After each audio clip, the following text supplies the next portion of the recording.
La participación, cuando no es mera cosmética, es poder ciudadano.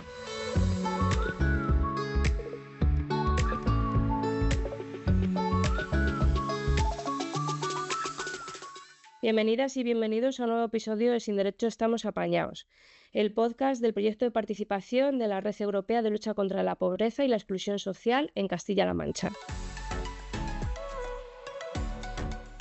Yo soy Adelina Román, coordinadora de este proyecto, y durante este mes de febrero vamos a tratar un tema, las rentas mínimas en España. Este es un tema que cuando no se conoce genera muchas discrepancias en la sociedad. Hoy vamos a empezar centrándonos en un análisis general sobre el ingreso mínimo vital. Para ello tenemos al teléfono a Juan y a Soledad, miembros del grupo de participación, y como invitado especial a Elder Cerreira, que ha sido el coordinador del proyecto Acceso Vital de EAP en España. Bienvenidos. Hola a todos, buenos días. Hola, buenos días y muchas gracias por invitarme a este podcast. Hola, buenos días y muchas gracias por invitarme aquí a este podcast con todos vosotros. Nuestro objetivo de hoy es claro: poner sobre la mesa las cartas para desmontar los mitos y analizar las barreras y plantear preguntas que todos deberíamos de hacernos. Para ello vamos a empezar desde el principio. Elder, ¿qué es el ingreso mínimo vital y por qué se considera una herramienta fundamental para reducir la pobreza en España? El ingreso mínimo vital es un sistema de rentas mínimas a nivel estatal y es una medida importante porque establece una prestación suelo, sobre todo para afrontar situaciones de pobreza y exclusión.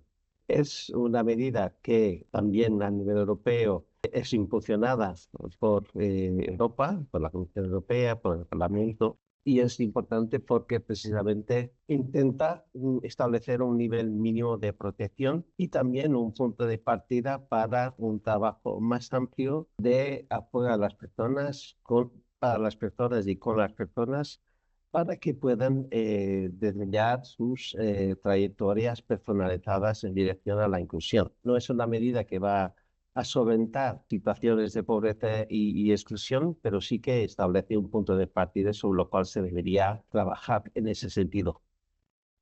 A mí, entre otras cuestiones y dudas, me surgen dos ahora mismo. ¿Por qué la gente no lo solicita? Sería la primera pregunta que me hago. Y la segunda, ¿cuáles son las principales barreras que enfrenta la gente para acceder al ingreso mínimo vital? Eso es una muy buena cuestión, porque la gente no lo solicita, afecta a muchísimas prestaciones sociales a nivel europeo. Y es un tema de gran preocupación también a ese nivel. Incluso la Comisión Europea lo incluye como uno de los temas más importantes cuando hablamos del sistema de rentas mínimas a nivel nacional de los distintos países que los tienen. Y claro, hay muchas explicaciones posibles. Puede ser por cuestiones de falta de información y aquí muchas veces se dice, pero como no es posible conocer el IMV, es una medida que muchas veces está en la prensa, la gente habla sobre ella. Entonces, cuando hablamos de falta de información, no es solamente no conocer que el IMV existe. Hablamos también no saber en detalle qué medida es, a quién es dirigida, cómo funciona, cómo se puede solicitar y después cómo poner todo esto, proceso, en marcha.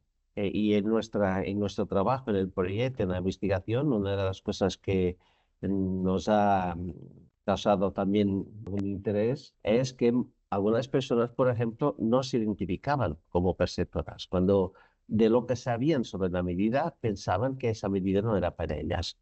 Entonces, trabajando con las personas en los territorios donde estuvimos desarrollando ese trabajo, se llegaba a la conclusión que cumplían los requisitos para solicitar el IMV. Y eso, si no hubiéramos trabajado, explicado cómo funciona, cuáles son los requisitos que se tienen que cumplir, pues las personas no imaginarían que podían solicitar, que serían potenciales perceptores de la medida o potenciales beneficiarios. Y claro, en todo este proceso entre conocer el IMV, saber cómo solicitarlo y efectivamente solicitarlo, hay múltiples barreras. Y el desconocimiento de partida, la dificultad de entender muchas veces la información que puede no estar totalmente accesible a las personas, saber identificarse como potencial beneficiario, identificar también qué documentos, por ejemplo, tiene que aportar en una solicitud en cada caso concreto y después cómo hacer la solicitud. Por ejemplo, cuando se hablaba de una solicitud por vía telemática en línea, muchas personas tienen ahí un problema de brecha digital, sea por falta de acceso a Internet, sea por falta de acceso a ordenador, a las competencias para hacer una tramitación en línea. Y a veces, aunque todo eso exista, también una cuestión de sentirse seguras de que lo están haciendo bien. Y por eso nos ha saltado de manera muy clara la importancia de tener un acompañamiento a las personas en esta fase del proceso para que puedan informarlas debidamente, poder acompañarlas, solventar sus dudas, apoyarlas en el proceso de recoger toda la documentación que sea necesario para presentar su solicitud, y eso cambia con la casuística de cada persona, e incluso estar allí con ellas haciendo la solicitud en línea para que se sientan seguras, que se sientan que están haciendo de manera correcta para no generar errores que después no pueden saber cómo subsanar. Entonces, todo eso es un proceso importante donde la información y el acompañamiento es muy, muy fundamental. Y además también, ese es un inicio, es decir, cuando alguien se identifica como potencial beneficiario, empieza un proceso. Y si esa solicitud es aprobada y se confirma que la persona tiene derecho, pues empieza a ser perceptor del ingreso mínimo vital. Es importante seguir acompañando a la persona para cualquier cosa, para apoyo, para información, para cualquier incidencia que se pueda producir. Ese apoyo es muy, muy fundamental. Yo tengo otras dos dudas. La primera sería, ¿qué papel juegan las percepciones sociales como idea de las paguitas? Y la segunda sería, ¿cómo se puede cambiar esa narrativa? Una cuestión importante porque se escucha muchas veces esa idea, ese estereotipo, esa imagen negativa de la paguita. Y es algo que está en el espacio público. Pero de verdad tenemos que recordar que el ingreso mínimo vital y una renta mínima es un derecho de las personas para que puedan contar con ese apoyo, sobre todo en situaciones de mayor pobreza. No es algo que se está ofertando porque nos vale bien, porque hemos decidido que a estas personas vamos a dar este apoyo. No, es un derecho, y por eso también importante la cuestión que hacía Juan de cómo pueden las personas acceder, cómo se puede mejorar ese acceso. Es una cuestión de ejercicio de sus derechos. Y claro, si este discurso existe en el espacio público de la paguita y las cuestiones que estamos pagando a las personas para trabajar, pero no es eso. Las situaciones de pobreza y exclusión es algo que puede suceder a cualquier persona. A cualquier uno le puede tocar en un momento de su vida situaciones complejas que le afectan, y en ese momento precisamente necesitan de más apoyo. Y para eso tenemos un derecho que se puede y que se debe ejercer en ese momento para tener ese apoyo. Entonces, cuando nosotros construimos o reproducimos este discurso de la paita, estamos reproduciendo un discurso erróneo, que no es correcto. Es un derecho, y todas las narrativas del espacio público deben ser marcadas por esa palabra clave de derecho. Elder, anteriormente, pues hablaste de las principales barreras que existían. ¿Cómo puede la administración pública ser más proactiva y efectiva en la gestión de estas ayudas? A ver, hay países donde los sistemas de rentas mínimas a nivel nacional, estatal, existen hace casi 30 años. En España, el ingreso mínimo vital como medida estatal es reciente, pero en otros países europeos llevan muchos años. Y se ve el recorrido que tiene y la evolución que tiene estas medidas, porque se tienen que ir mejorando progresivamente. Es una medida compleja porque intenta llegar a muchos y distintos tipos de personas y casuísticas y por eso no es fácil de gestionar.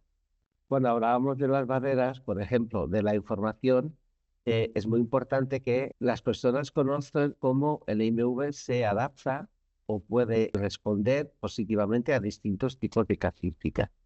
Esto es mucha información. Por ejemplo, compartir la información de manera parcial, de manera facilitando la comprensión clara de lo que se está difundiendo y también de lo que es importante, como por ejemplo qué requisitos, cómo se cumplen, qué tipo de información que hay que aportar y documentación. Todo esto es importante. Por ejemplo, utilizando lectura fácil, trabajando la comunicación y la información de una manera que a todos resulte más claro qué es la medida y cómo funciona y cómo se puede solicitar. Y claro, siempre va a haber necesidad de tener un apoyo, además de trabajar la difusión, la comunicación, de comunicar mejor, de manera más clara, pues tener posibilidad de apoyar a las personas de manera cercana a ellas o por otras vías. Por ejemplo, teniendo, y eso existe, por ejemplo, teléfonos para llamar, para aclarar dudas, esto es importante, pero es también importante poder difundir esa información en los territorios, trabajar con los agentes de esos territorios, las personas, el tercer sector, por ejemplo, garantizando que siempre haya esa información actualizada, comprensible, clara, para que esas personas que son en el territorio referentes importantes para las personas en situación de pobreza y exclusión social, puedan apoyarlas a ejercer ese derecho que tienen si efectivamente están en una situación y son potenciales beneficiarios de la medida. Pues la administración pública puede trabajar todos esos niveles de la información, de la difusión, de articular y coordinar con el tercer sector para garantizar que hay un punto cercano de apoyo, muchas veces también no solo telemático, no solo en línea, pero también personal, con personas y personas referentes que pueden apoyar en este proceso para una implementación más exitosa de esta medida como es el MV. Muchas gracias, Elder. Yo he anotado 3 reflexiones porque habéis dejado entre los 3 muy claro el tema de las rentas mínimas. Entonces, una de las reflexiones con la que me quedo son las principales barreras que se enfrentan las personas, que suele ser por la falta de información o que no saben muy bien cómo empezar el mecanismo y el proceso de solicitar el ingreso mínimo vital. Otro mensaje que me queda claro son la lucha contra los estereotipos que tiene la ciudadanía acerca de las personas que solicitan o pueden ser perceptoras de un ingreso mínimo vital o cualquier otro tipo de ayuda económica, que bueno, ahora nos estamos centrándonos en el ingreso mínimo vital, pero bueno, hay otras ayudas económicas. El mensaje que creo que tenemos que dar y que a la gente se le tiene que quedar muy claro es que las personas no hacen otra cosa nada más que ejercer sus derechos, que el ingreso mínimo vital es un derecho como lo es cualquier otra prestación que tenemos para poder afrontar la pobreza. Y luego, como último, me quedo con el mensaje de la responsabilidad de la administración pública en colaboración con otros agentes sociales, como pueden ser entidades del tercer sector o trabajadores o incluso voluntarios que puedan hacer un acompañamiento activo a las personas que más lo necesitan, para que sobre todo la información llegue clara y para que no haya ningún retroceso en la solicitud del ingreso mínimo vital en este caso. No sé si vosotros tenéis algún tipo de cuestión que se haya quedado en el aire. Es momento de que podáis lanzarla, Juan y Sole. Por nuestra parte, muchísimas gracias en formar parte de este episodio y sobre todo dejarnos claro cuáles son las principales cuestiones que preocupan sobre las rentas mínimas en España. No, lo que me parece importante enfatizar es que esto no se puede ver como un regalo de nadie ni una paguita como se dice en muchos sitios, sino que es un derecho de la ciudadanía en España y en Europa. Yo lo único que puedo decir es insistir en que la gente lo solicite, que no es tontería, que hoy en día hay mucha más pobreza de la que debería haber, y eso, lo recalco, insistir y insistir es lo único que puedo decir. Por mi parte, muchas gracias por la invitación, ha sido importante. Dejo solamente un mensaje, sobre todo las personas se mantengan informadas, que intenten buscar por todos los medios la mejor información posible.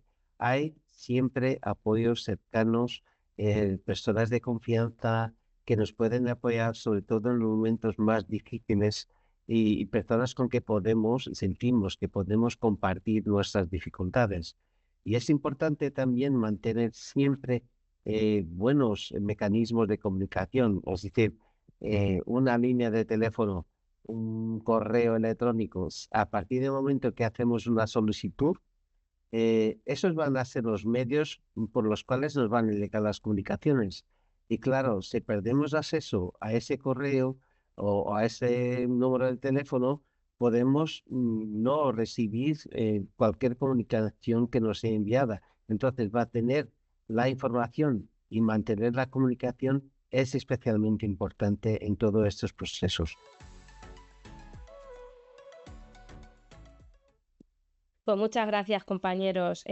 Animamos a la audiencia a que se involucre en las actividades de participación social y a seguir las redes sociales de EAPN Castilla-La Mancha y EAPN España, en este caso también colaboradora del podcast. Y recordamos que este proyecto de participación también tenemos una web propia. Todos los enlaces también están en la descripción de este episodio. Y os recordamos que el próximo episodio también vamos a hablar sobre las rentas mínimas, pero ya en un terreno más autonómico, más en Castilla-La Mancha.